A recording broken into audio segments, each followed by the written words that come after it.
Y nosotros recién comentábamos sobre la impresión que dejó el discurso del presidente Javier Milei en el Congreso y la discusión por la cifra de los 60.000 millones de dólares, pero hubo un síntoma que fue el de la audiencia. Lo comentábamos ayer, hubo un apagón televisivo al discurso de Javier Milei. Se cayó la audiencia cuando entró Milei en cadena nacional. Ayer lo intentaron desmentir, relativizar, pero nosotros que lo estamos mirando en el minuto a minuto, vimos que quedó muy lejos de aquella cifra de los 50 puntos de rating sumados la cadena nacional y rondó los 15 puntos.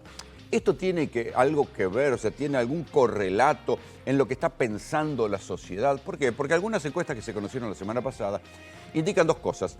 Que el rechazo a la gestión del presidente Milei ronda el 57% y que algunos están empezando a dudar o a sentir que el sacrificio que están haciendo es demasiado en función de lo que promete Milei. Y el discurso del domingo lo que prometió es justamente más sacrificio, más recortes.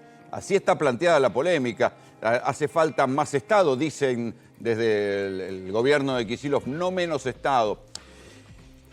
Manuel Zunino es consultor, analista político, y le quiero preguntar sobre esto. ¿La gente ve o sigue bancando el sacrificio en sus bolsillos que provoca el ajuste y que provoca la recesión? ¿Lo ve? ¿La ven, como le gusta decir a Milei, o no? ¿Qué haces, Rolando? ¿Cómo estás? Buen día. Es cierto que el apoyo al presidente viene cayendo, ya van 4 meses seguidos en nuestros registros de caída de la imagen del presidente y de la evaluación de su gestión. Hoy la gestión de Milei está debajo de los 45 puntos de evaluación positiva. Por primera vez, es la primera vez que el presidente tiene esta marca y está perdiendo apoyo sobre todo en su propia base electoral, que creo que esto es lo más preocupante para el gobierno. En términos cuantitativos, perdió el 20% del apoyo de su propio votante, o sea, el 30% ese que lo bancó en la PASO, en la primera vuelta y en el balotaje, ya no lo banca y después en el resto está perdiendo intensidad. Sí. Está Ahí cayendo la intensidad. Me parece que ahí hay que detenerse un momento, decir, bueno, está bien, pero un 45% más o menos de apoyo frente a un ajuste y una recesión que parece propia de una guerra, te diría que es bastante, o sea, lo siguen bancando. El problema es que después del discurso no es que dijo, ya viene la luz al final del túnel, dijo, no, tenemos que seguir cortando para que podamos pagar la deuda. Exacto, la única promesa del domingo fue más ajuste y te iba a decir lo siguiente, lo que le está pasando al votante de Milei sobre todo es que empieza a dudar si el esfuerzo enorme que hizo en estos 9 meses va a tener sentido. No encuentra resultados, no ve resultados, incluso bueno, con lo que le prometió el presidente veremos qué es lo que termina pasando y caen muy fuerte las expectativas económicas. Lo que antes era esperanza, hoy es incertidumbre el votante de Milei y de acá para adelante solamente el 30% de los argentinos cree que va a mejorar su economía. O sea que hay un núcleo duro. Un panorama negro. Igual que pasaba con Cristina, empieza a haber un núcleo duro pro Milei, pero ese votante que lo apoyó empieza a dudar, o sea, está en situación de duda sobre el sacrificio que están viviendo. Siente que el sacrificio es más prolongado, más duro, más fuerte de lo que esperaba y no encuentra todavía ningún signo de recuperación en su economía doméstica. De hecho, los datos de la economía doméstica hoy, lo que registramos en el último estudio, son muy duros. 2 de cada 3 argentinos, o sea, más del 65% de los argentinos tiene dificultades para llegar a fin de mes. El 55% de los argentinos, ¿cómo hace para llegar a fin de mes? Se endeuda, pide plata prestada para comprar alimentos, para pagar tarifas, para pagar el alquiler, para pagar el transporte. O sea, estamos en una situación donde el ajuste es muy duro y la gente esperaba que para el segundo semestre empezara a aflojar. Al contrario, lo que le está prometiendo el gobierno es más ajuste. Claro, esos son los tiempos de los electorados, ¿no? Es decir, bueno, ¿cuánto bancás un ajuste que te complica la calidad de vida? Y sobre todo en esta dimensión, porque por más que nosotros lo decíamos ayer, a propósito de las cosas cotidianas que vemos, en el aumento del transporte, la gente, el 40% del aumento del transporte, si uno lo mira puede decir, bueno, pero igual el transporte sigue siendo barato en la Argentina, sí, un momentito, pero sale todo del mismo bolsillo adelgazado.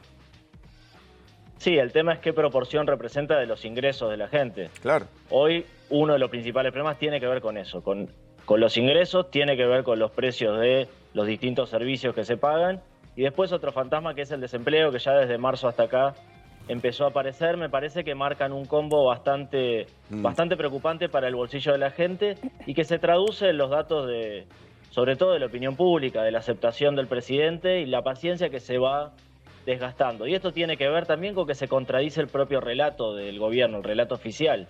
En marzo, un momento muy parecido al del último domingo, 1 de marzo, Milei inauguraba sesiones en el Congreso y le decía a la gente: los próximos 3 meses van a ser duros, pero el segundo semestre va a mejorar. Lo que está esperando la ciudadanía es que eso pase y por el momento no lo ve. Sí, parece la zanahoria y el burro. Decime, Manuel, ¿cuál es la principal preocupación que aparece en los sondeos de opinión? De las 5 principales preocupaciones, 4 son económicas. Eso te marca el momento, ¿no? La economía es la clave. La primera es la inflación, que viene bajando igual mes a mes, pero crecen otras preocupaciones. Crece la preocupación por los ingresos, crece la preocupación por las tarifas, crece la preocupación por el desempleo y la otra preocupación que siempre está presente es el tema de la inseguridad. Sí, yo te diría que va a bajar la inflación, pero va a subir el desempleo, porque es como las dos caras de una moneda. Son las dos caras de una moneda, o sea, lo que gasta una familia todos los meses para vivir y lo que le ingresa, que hoy es la principal preocupación, te diría, los niveles salariales. Y después está claro que en un contexto de mayor recesión, si esto no levanta, el desempleo empieza a ser una de las variables de ajuste, claramente. Todavía hoy tenemos un montón de pymes. Yo hablo con el sector industrial y te dicen tengo las máquinas al 50%, o sea, hay un 20% de trabajadores que están trabajando por debajo de su capacidad. Sí, y en algún momento esos empresarios van a decir no aguanto más. Y aquí Melissa te quiere preguntar ¿Cuánto algo. lo van a aguantar? ¿Qué tal, Manuel? ¿Cuánto ¿Cómo lo van a estás? aguantar? Es la pregunta. Melissa Molina te saluda. Quería consultarte si están midiendo también a la oposición, porque también hay como cierta orfandad con respecto al peronismo en cuanto a los liderazgos. Habló Cristina Fernández de Kirchner, ¿eso lo están midiendo? ¿Qué dice la gente de la oposición? Sí, preguntamos quién debería liderar la oposición. Todavía es como un espectro bastante disperso, no hay ninguno que nuclee la mayor parte de las acciones, pero el que mejor está es Axel Kicillof. Después aparece Leandro Santoro, aparece Sergio Massa, aparece Grabois, pero mucho más de nicho, y obviamente dentro del votante Unión por la Patria, Cristina Kirchner es una referencia, y en este sentido cada vez que sale y polariza con Milei, creo que termina agrupando la tropa propia, por decirlo de alguna manera, y le sirve a los dos, ¿no? Le sirve a los dos tratar de contener el núcleo duro, polarizar, y el que queda por ahí medio desdibujado es Mauricio Macri, que termina en una posición incómoda. Manuel, te agradecemos mucho el contacto. Gracias. Abrazo grande.